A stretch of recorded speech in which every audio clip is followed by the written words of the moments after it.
When can I start collecting spousal benefits on my partner's Social Security? Okay, so the way Social Security works is that you get your Social Security or half of your spouse's, whichever is higher. Yep. So let's say that I'm going to get $500 a month in Social Security, and my spouse is going to get 3,000. Hmm. Well, I could get 1,500 instead of the 500, Yep. right? With one caveat. S- Yeah. So your spouse actually has to be collecting Social Security. So if your spouse is delayed until 70, you have to wait till they start to actually get that spousal benefit. And Yeah, and here's the thing.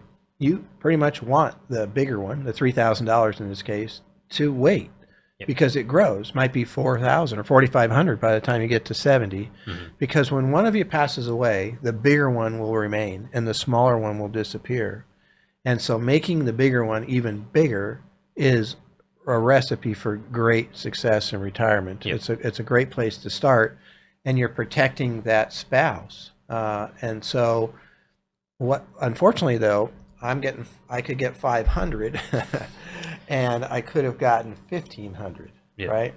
It'll Now, be a slight. You'd have to have some sort of calculation to do that comparison, where it's break even or what's the best point. yeah, and that's part of these, these calculator programs, but you could take your Social Security Yep. and then wait and keep taking your Social Security, and then once your spouse starts taking their Social Security, you can take half, Yep. right?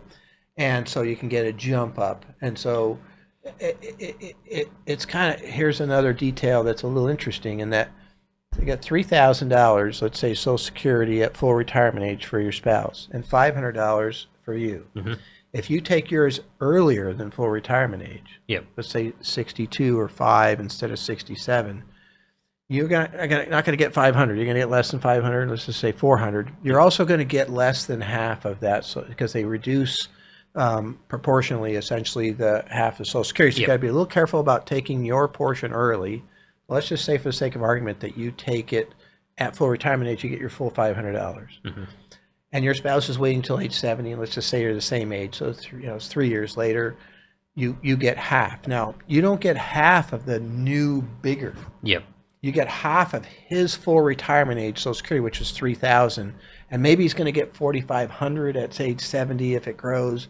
You're not going to get half of 4,500. You're going to get half of that 3,000, but still, you're going to go from 500 to 1,500, and your spouse is going to get, say, 4,500. I'm making these numbers up, Yep. and you're going to have a big jump in income. All of a sudden, you get 6,000 a month from Social Security. You were getting 500. So Yeah, and then it's essentially another break-even question. Are mhm. you going to, can you live long enough to make that worthwhile? Yeah, exactly. So you want to run that through the calculators and run that through the financial plan to see, when that optimal period is, because sometimes it actually makes sense to take yours early, even 62, Yep. and yeah, you're only getting 350. But when you do all the math and you do that inside your financial plan and you look at where the other assets are going to have to come from, you can get the answer. Uh, and so, if you have these type of questions, come talk to us. We'd be happy to, work through these with you and make sure that you're, getting the most that you can out of Social Security, which I think is important.